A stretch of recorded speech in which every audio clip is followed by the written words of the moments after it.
estamos en comunicación con Norberto Rafael Busnelli. Nació en la ciudad de San Miguel de Tucumán. Es doctor y arquitecto por la FADU UBA. También es especialista en diseño de mobiliario DIMO, titular del estudio Busnelli Arquitectura, docente, investigador, profesor titular y adjunto de la UNSAM, FADU, Palermo, en la UNSAM de titular de Tecnología y Construcciones. Y bueno, al mismo tiempo, entre distinciones, publicaciones y distintas investigaciones, forma parte también, que después le vamos a preguntar, es vicedirector del Museo de Maquetas, me parece súper interesante. Y bueno, entre distintísimas y demás cuestiones que lo caracterizan a Roberto, y sobre todo la excelente persona que es, porque tuve la posibilidad de conocerlo. Así que bueno, desde acá este saludo. ¿Cómo estás, Roberto? Buenas noches.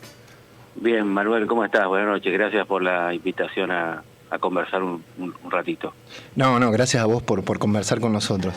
Vos sabés que pensábamos previamente, cuando armamos un poco el flyer y buscando el tema, y bueno, como que claramente sentimos que estamos atravesados por una problemática medioambiental. Y nos gustaría poder conversar con vos desde ese lugar, pensando hacia una dimensión sustentable de lo que sería el desarrollo tecnológico. Y acá va la pregunta: ¿cómo podemos construir con recursos más eficientes? Y mira, es una pregunta, la verdad, que nos atraviesa hoy como disciplina, además de como comunidad global, ¿no? Y me parece que es lo que está poniendo yo por lo menos siento que es lo que pone en jaque a la disciplina. Lo vimos en la maestría, ¿te acordás cuando compartimos ese espacio hace unos años? Y un poco la preocupación sigue siendo la misma. Ver de qué manera, por un lado, nuestra disciplina deja de impactar en el ambiente como lo impacta actualmente. Es una de las, si tomamos de punta a punta la industria de la construcción como tal, y dentro de ello la arquitectura, es una de las disciplinas que más impacta negativamente sobre el medio ambiente, incluso en niveles iguales o más altos que el transporte, que es de alguna manera el que está más estigmatizado en esos términos. Y me parece que esto implica un replanteo integral de cómo estamos trabajando, ¿no? De cómo estamos proyectando y de cómo estamos construyendo, ¿no? Me parece que no va a ser solamente con situaciones fragmentadas o acciones parciales, sino que yo creo que esto implica un replanteo integral de toda la problemática, ¿no? Desde las escuelas de arquitectura, desde los colegios profesionales, el campo de la práctica profesional. Me parece que esto tiene que de alguna manera producir cambios de fuste en todas las dimensiones que tiene nuestra disciplina, ¿no? Sí, y en esa línea también, y pensando en articular, viste, estos saberes más populares en la construcción del hábitat social. Incluso vos has investigado, has participado, trabajan, tengo entendido, en nuevos materiales, o incluso en materiales que existen y se vuelven como a reubicar. Y si nos podrías contar un poco de eso. Sí, una de las líneas posibles de investigación que hoy está en muchas partes del mundo, como en la agenda, es esta posibilidad de empezar a desarrollar nuevos productos para la arquitectura con materiales alternativos.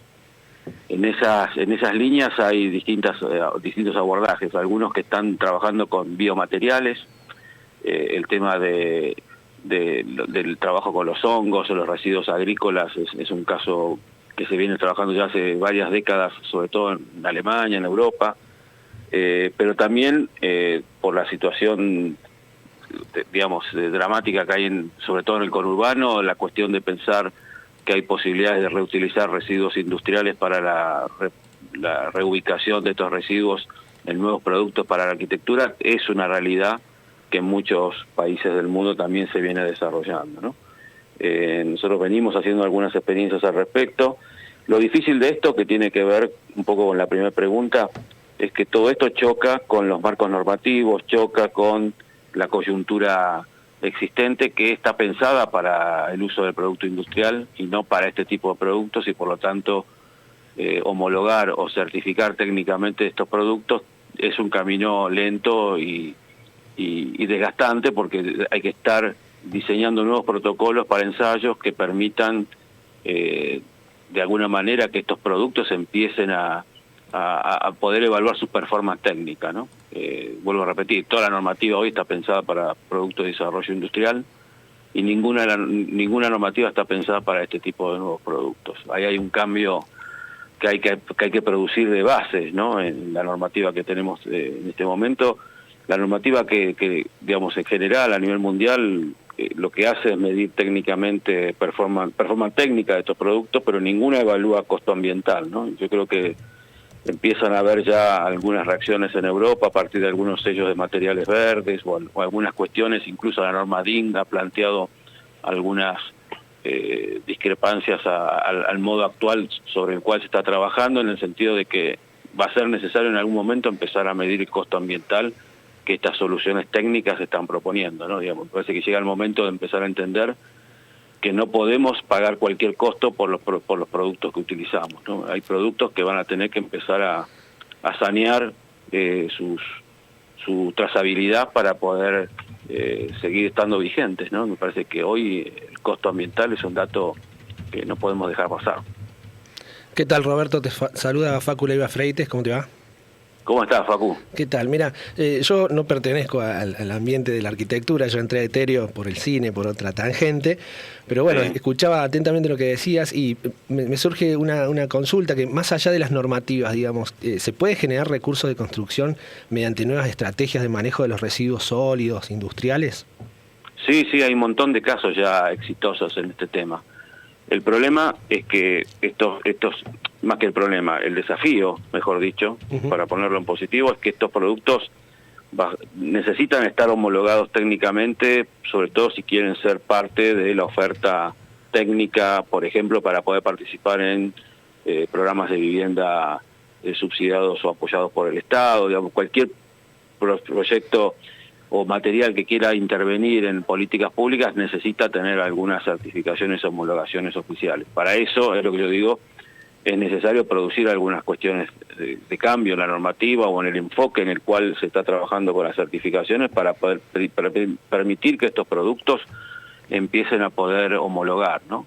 Ahí hay un desafío enorme que tiene que ver con romper el status quo y interpelar normativas, ¿no? Hay una cosa que a mí siempre me interesa, que plantea Anne Lacaton, esta arquitecta francesa, que me encanta seguir los trabajos que va desarrollando, que ella plantea este tema de que la norma, digamos, hay que trabajar o diseñar con la normativa y no desde la normativa, entendiendo que la normativa como dato científico tiene fecha de vencimiento, ¿no? Digamos, cualquier normativa puede ser cambiada en cualquier momento por una nueva normativa o por un nuevo descubrimiento, como en las ciencias, que lo que hace es poner en verdadera tela de juicio la temporalidad de la norma, ¿no? Entonces, me parece que ahí hay como un desafío enorme en tratar de entender que el Estado y la situación del momento nos interpela en el sentido de que es necesario empezar a evaluar, además de la performance técnica de los productos o de los sistemas constructivos, sino también el costo ambiental que estos producen, ¿no? Perfectamente, se entiende. Cuando hablas de productos, ¿cuáles serían puntualmente esos productos? Y mira, nosotros ahora hay muchos casos, por ejemplo, generalmente se está trabajando mucho en relación a las aislaciones que se usan en las envolventes arquitectónicas, ¿no? Ahí hay un tema interesante. Casi el 90% de los productos que hoy se usan para las aislaciones térmicas, acústicas, hidrófugas de nuestros proyectos, de nuestras obras, son derivados de hidrocarburos. Es un lugar donde hay una dependencia terrible sobre el hidrocarburo, entonces ahí, por ejemplo, hay un montón de productos que se están ensayando. Nosotros ahora estamos tratando de homologar técnicamente un producto que es un aislante térmico hecho a base de rastrojo de trigo, por ejemplo, ¿no? Del residuo de trigo se compacta en forma de panel y eso se usa como aislante térmico con unas cualidades y unas propiedades fantásticas. Es un producto que viene de la Comunidad Europea y se está instalando en Argentina. Hay otros casos, por ejemplo, con uno de los residuos que globalmente junto con el plástico es más masivo, es por ejemplo, las telas de jeans. Ya hay en Estados Unidos hay 2 o 3 empresas que están triturando residuos de jeans y con ellos produciendo unas mantas que también se usan para aislantes térmicos. Hay un proyecto también de producir unos paneles de aislantes térmicos con el producto que produce un tipo de hongo con un residuo agrícola. hay varios casos de ese tipo en el mundo que se están ensayando. Residuos con el residuo Tetra Pak, por ejemplo, se están realizando chapas acanaladas para cubiertas. En fin, la verdad que hay una cantidad enorme de proyectos que se están formulando a partir de esta necesidad de empezar a encontrarle reposición o recambio a algunos productos tradicionales, ¿no? No es el único camino, pero es un camino posible. Me parece que ahí hay como un gran desafío por delante. Sí, y pensando esto que hablamos de balances térmicos y demás, y llevándolo a una mirada que implica quizá pensar más la ciudad, dentro de este nuevo paradigma, y sostenibilidad quizá entre comillas, o sustentabilidad, viste que esa palabra a veces suena bien, pero tiene un justificativo mucho más grande, enfrentando este cambio climático que es, o sea, ya lo estamos viviendo, se está confirmando, y recién lo decías, ¿no? Esta reutilización de esos montones de desechos que producimos en toneladas. Sí. Digo, para vos, ¿cómo lo podemos pensar desde la ciudad? ¿Qué implicaría, si digo en esto del calor, ¿no? Que vivimos permanentemente diciéndolo, la isla de calor y demás? ¿Qué implicaría para vos esta cuestión tecnológica que era más particular de las viviendas, además, dentro del paradigma de la ciudad? Y ahí ya entran las cuestiones del urbanismo, hay discusiones que todavía no están saldadas acerca de la ciudad compacta o la ciudad fragmentada o la ciudad dispersa. Nosotros estamos viviendo en Argentina el fenómeno de mayor concentración de habitantes en centros urbanos de Latinoamérica. Casi el 92% de nuestros habitantes están en centros urbanos, que es una de las tasas más altas de la región, que también se reproduce en la región, ¿no? La región también reproduce esas tasas, pero nosotros estamos con una de las tasas de concentración mayor. Hay algunos autores que hablan de que esto beneficia porque de alguna manera concentra a la población y densifica centros que hoy ya tienen infraestructuras, o sea que hay una mirada donde priva lo infraestructural, ¿no? Que te dice eso, que te dice, bueno, pero mejor concentrar porque ahí tenés infraestructuras y entonces es más sostenible en términos económicos poder producir ciudades de esa manera. Otros que te dicen que no, que se pueden generar nuevos centros o subcentros que podrían ser de alguna manera diseñados con nuevas infraestructuras a un costo no tan alto como el de la fragmentación, que por ahí fomenta el fenómeno de los barrios cerrados, ¿no? Que se han diseminado tan brutalmente, sobre todo en algunas ciudades de nuestro país, ¿no? Córdoba también es un caso testigo en ese sentido, ¿no? La ciudad con la evolución que ha tenido las últimas décadas de nuevos barrios privados en la periferia y lo que implica en términos de costo, en términos de infraestructura, ¿no? Para ese tipo de asentamiento, pero el tema también del acceso a la vivienda y el acceso a la tierra también es una cuestión que no puede estar de lado dentro de este problema de la sostenibilidad, que involucra no solamente la cuestión disciplinar, sino también la cuestión económica y social, ¿no? Me parece que ahí hay también otro gran desafío, es no perder de vista esta reflexión que tiene que ser integral, que no puede ser solamente disciplinar, sino que tiene que además meter en la discusión las cuestiones sociales y económicas, porque si no corremos el riesgo de tener soluciones a diagnósticos muy parcializados, ¿no? Sí, y en esta línea, la academia, ¿qué papel tendría que tomar? O por lo menos poner en agenda o intentar poner en agenda. Mira, yo creo que la academia tiene un papel fundamental en esta discusión. El problema de la academia me parece que radica en que muchas veces estas discusiones cuesta que abandonen el plano teórico, y me parece que hay un aspecto de la academia que es esencial para mí en los próximos años y fundamental, que es el tema de la transferencia del conocimiento, ¿no? Me parece que hay como una cuestión que tiene que estar impactando ya hoy en la academia, que es que a la par de la investigación y la formulación teórica o el diagnóstico de los problemas, tiene que haber una formulación de transferencia a una práctica posible dentro del contexto en el que estamos, ¿no? Hay una cuestión interesante, el otro día leía, no me acuerdo qué autor decía que muchas veces corremos el riesgo de producir formulaciones teóricas tan exactas y perfectas que se olvidan de que estamos trabajando en un mundo imperfecto, ¿no? Hay como una cuestión de la necesidad de entender que la teoría tiene que tener un nivel de perfectibilidad,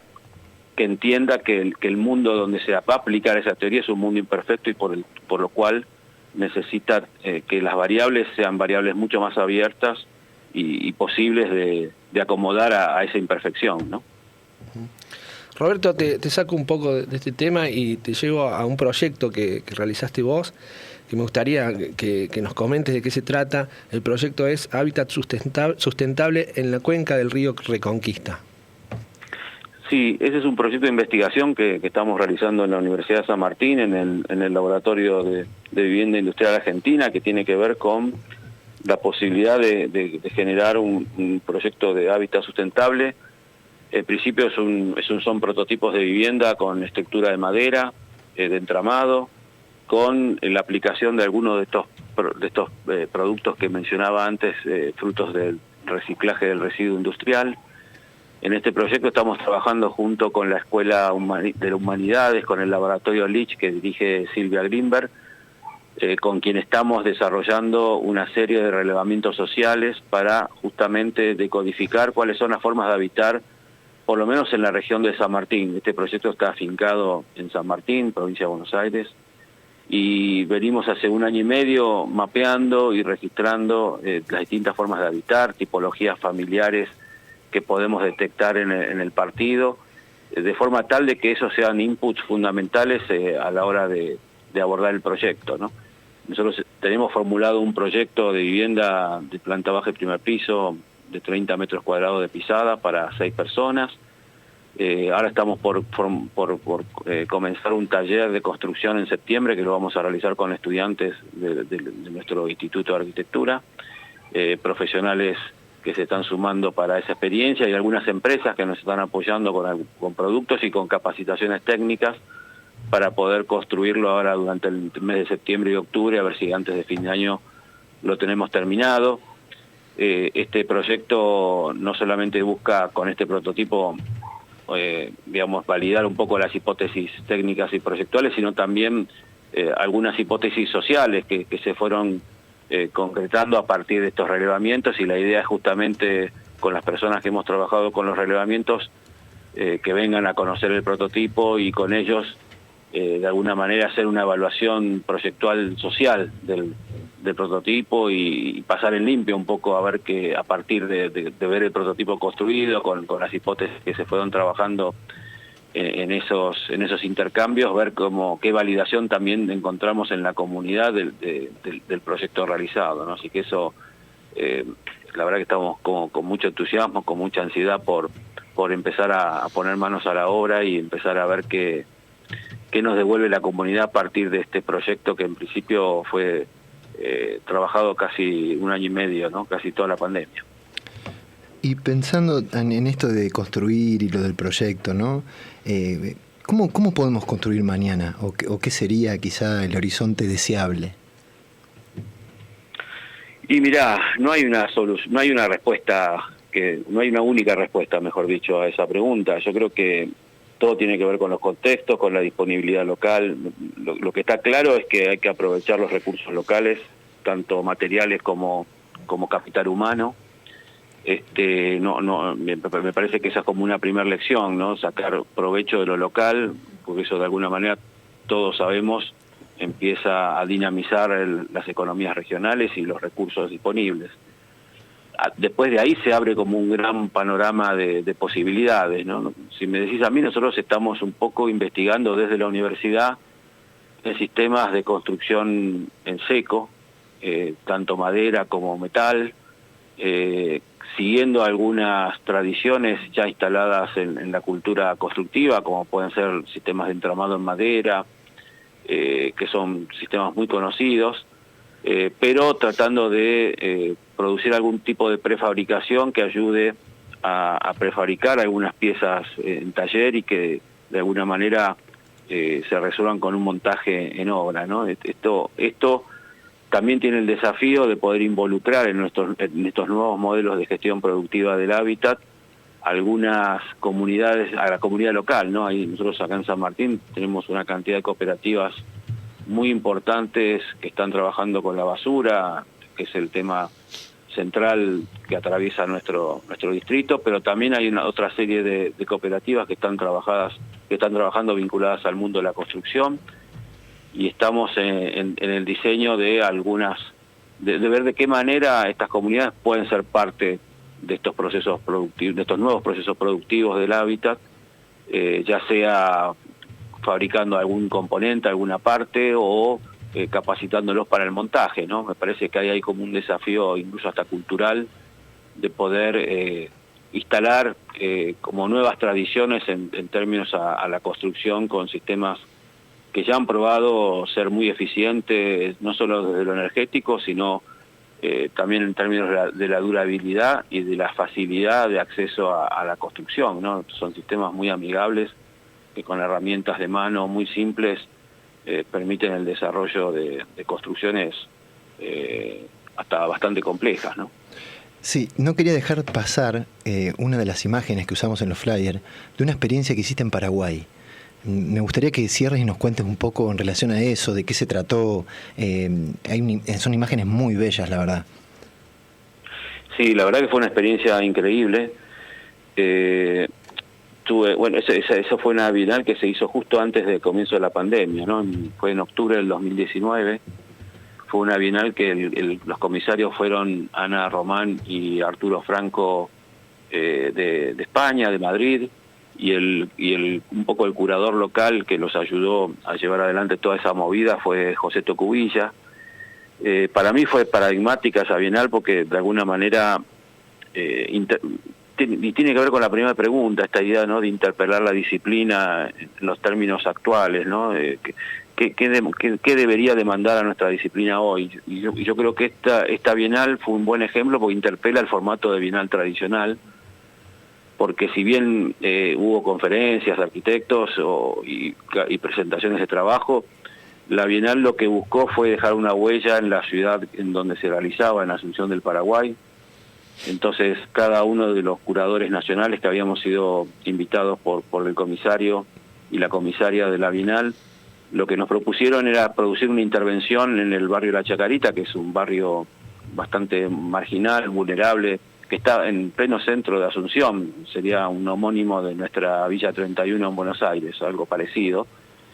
Y la idea era justamente producir una mejora del espacio público de ese barrio, a partir de un presupuesto muy escueto, muy básico, pero justamente con la participación de la comunidad local. Así que viajé a Paraguay, donde me tocó trabajar con un grupo de colegas fantásticos paraguayos, Carlos Zárate, Marcelo da Silva, Sebastián Domaniski y un grupo de estudiantes también de la Universidad Local Nacional. Y bueno, lo que hicimos fue participar de unos talleres coordinados por el municipio de Asunción, con los vecinos, y una pequeña callecita de acceso a estos callejones interminables del barrio, que se llama, el lugar de acceso Monpoy se llamaba.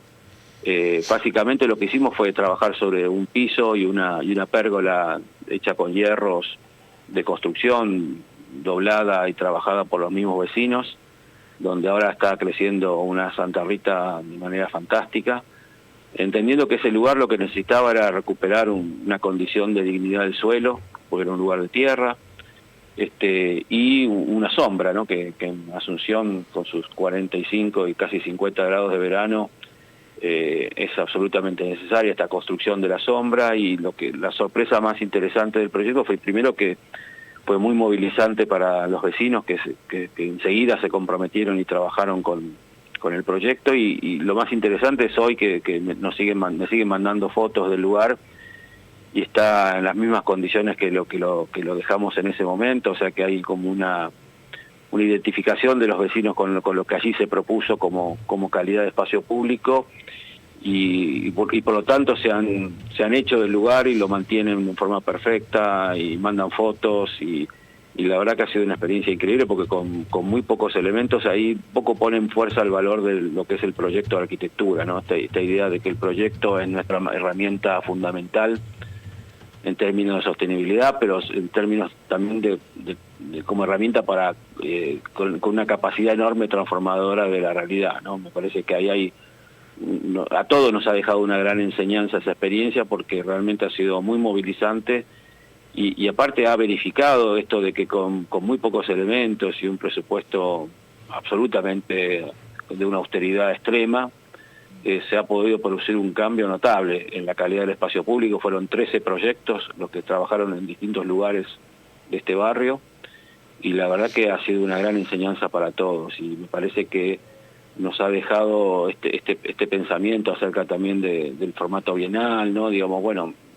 de formatos que pareciera que necesitan ser revisados, ¿no? Sí, y bueno, vamos a cerrar la charla, te escuchaba atentamente. Elegiste una canción. Ah, sí. Usted la presenta y suena.